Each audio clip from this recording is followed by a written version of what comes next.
तो मैं air veteran corporal Mohan Argan Chennai से। दोस्तों, नया सरकार बन गया। अब अगेन बैक टू स्क्वायर। ये कहते हैं ना, old wine in new bottle. अब फिर से हमारे जो जितने भी इश्यूज है फिर से स्टार्ट होगा। अब सभी लोग यही सोचते हैं कि 8वें पे कमीशन सबसे पहले। दोस्तों, 8वें पे कमीशन का टाइम है 2026, उससे पहले नहीं। आप सबको मालूम है, ये जो अभी सरकार बनी है ये दोनों साइड बैसाखी, तो इसका कोई मतलब टाइम लिमिट है ही नहीं। तो ये डेली रात को सोते समय यही सोच के सोने के लिए जाएंगे, भाई कल सुबह तक कितने लोग भागेंगे। ये तो अभी पॉलिटिक्स है। डे टू डे लाइफ में हम ये देखते हैं, शाम तक हमारे साथ देंगे, सुबह तक दूसरे पार्टी में जाके बैठ जाएंगे अपनी फायदा के लिए। यही हाल होने वाला है आगे भी। तो 8वें पे कमीशन लोग सोचते हैं कि 26 में आ जाएगा। आपको याद दिलाना चाहता हूं, 2006 में जो लागू होना था पे कमीशन, वो 2008 के बाद निकला था बाहर। इसका मतलब है कि 2026 में जो पे कमीशन जो आना चाहिए वो 2028 में क्यों नहीं जाएगा। 2016 में हम लोगों को पे कमीशन इसलिए आ गया था, नई सरकार। सबसे पहली बात यही है। अब दूसरी बात है one rank one pension. One rank one pension एक, वन रैंक वन पेंशन दो, इन दोनों में इतनी सारी अनोमलीज है, अब तक वो सही नहीं हुआ। अब लोग वार OP3 के बारे में बात कर रहे हैं, वार OP3 का टेबल बना रहे हैं, और इसी के चलते हुए लोग अभी से जो है जुलाई से कब निकलेगा, कब आएगा। दोस्तों, अभी ड्रामा दिल्ली में मिनिस्टर पोस्ट के पीछे खत्म नहीं हुआ। अब एक मिनिस्टर बनेगा, डिफेंस मिनिस्टर बनेगा, एक फिनेंस मिनिस्टर, फिर उसके बाद जो है आदेश देंगे कहां से क्या क्या मिलना है। ये सारी बात है। 8वें पे कमीशन और हमारे जो कोर्ट में जो केसेस पड़ा है, इन दोनों के बीच में कोई संबंध नहीं है, कोई संबंध नहीं है। लेकिन जहां तक बाकी केस का सवाल है, गवर्नमेंट तो वही उसी का सहारा लेंगे। अभी एक्स ग्रुप के जो केस पड़ा है सुप्रीम कोर्ट में, जिसका अगले महीने 19 तारीख को हियरिंग भी है, वो जायज केस है उनके लिए। क्योंकि 2015 तक जो रिटायर हुआ उनके लिए अलग कानून, 2016 में जो रिटायर हुआ अलग कानून कैसे बनेगा। मैं हमेशा कहता हूं ना, जो आदमी, जब तक आप अपने लेजिटिमेट हक के लिए आगे आके नहीं लड़ोगे तब तक आपको कुछ भी नहीं मिलेगा। अब एयर वेटरन्स ने अपने हक के लिए आगे आया, AC से लेके MW तक,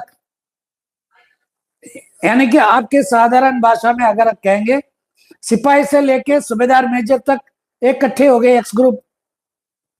अब उन्होंने संघर्ष करके सुप्रीम कोर्ट में केस लड़ा। अब गवर्नमेंट तो उसी केस की एग्जाम्पल देंगे, जब तक वो नहीं होगा तो हम कर ही नहीं सकते। इसका और इक्वल MSP में कोई ताल्लुकात नहीं है। सबसे पहला यही है कि एक्स ग्रुप 6200 का केस बहुत बड़ा जो है रोल है इसमें। हम ये नहीं कह सकते कि भाई आप केस क्यों कर रहे हो, भाई उनके लिए जायज, उनका हक है ये, तो अपने हक के लिए लड़ रहे हैं। हम लोग अपने हक के लिए नहीं लड़ते हैं, क्योंकि हम कायर है, बुजदिल, दूसरों की मेहनत के ऊपर पलने वाले एक छोटा सा है ना क्रिएचर। हम अपने हक के लिए आगे नहीं आएंगे, लेकिन वो आगे जाके लड़ रहे हैं। दोस्तों, मैं बार बार ये क्यों कह रहा हूं, वही ग्रुप के जो नायब सूबेदार है, मैं आज ऑनरी नायब सूबेदार की बात नहीं कर रहा हूं, अभी जो नायब सूबेदार, पक्का नायब सूबेदार है, सर्कुलर 501, सर्कुलर 430, सर्कुलर 568, ये तीनों जो है 2014 तक ऑनरी सॉरी पक्का नायब सूबेदार के लिए लागू था। और उसी दौरान एक हवलदार एक्स ग्रुप का क्या मतलब बेसिक पे था, 2006 से लेके 2014 जुलाई तक एक एक्स ग्रुप हवलदार का क्या पे था, सॉरी पेंशन था, और एक नायब सूबेदार का क्या पेंशन है। मैं बार बार ये कहता हूं कि जो नायब सूबेदार एक्स ग्रुप हवलदार से जो ज्यादा ले रहा था 2014 से लेके कम कैसे लेगा। मैं सबको बता रहा हूं, आगे क्यों नहीं आते हो। कम से कम 1 लाख नायब सूबेदार मिलेंगे वही ग्रुप में, जितना एक्स ग्रुप के जो है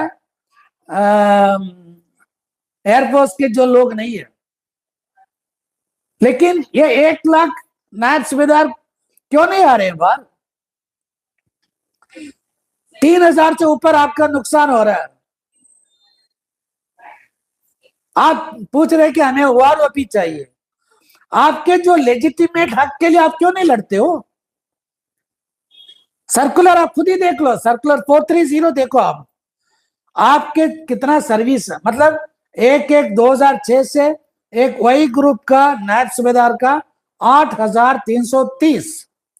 आप उसी टाइम एक एक्स ग्रुप का हवलदार का कितना है आप देखो, वो सबसे पहले आप वो चेक करो। उसके बाद 1/7/2009 से आपके अगर 20 साल का नायब सूबेदार है तो 20 साल का नायब सूबेदार का आपको कितना मिला है, और उसी 20 साल का एक एक्स ग्रुप हवलदार को कितना मिला आप वो भी चेक करो। फिर उसके बाद 2012 में चेक करो, फिर 2014 ओआरओपी में चेक करो, तब आपको मालूम पड़ेगा आपके साथ किस तरह का नाइंसाफी हुआ। ये ना हम आपके साथ है, आप आगे चलो हम तुम्हारे पीछे, ये नहीं। सबसे पहले आप सीखो, एक सर्कुलर पढ़ना नहीं आता, सर्कुलर देखना नहीं आता। आपको बड़ा सी बना रहे हैं बहुत लोग, टेबल बना बना के पीछे, उसमें सिविलियन भी है, अपने फौजी भी, सब लोग है। सबसे पहले आप वो चेक करो, चेक करने से आपको पता चलेगा कि आपके साथ किस तरह की नाइंसाफी हुआ।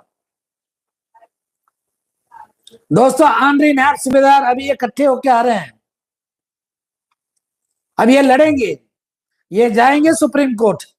हार जीत तो बात की बात, लेकिन अपने हक के लिए आवाज उठाएंगे। हारने का तो सवाल है ही नहीं। फिर भी एक 20% हम हार के भी सोच लेंगे, 80% तो 80-20 लगा लेंगे, लेकिन आगे आ रहे हैं ना। जिस दिन वो आगे आएंगे तो आपके साथ है वो भी।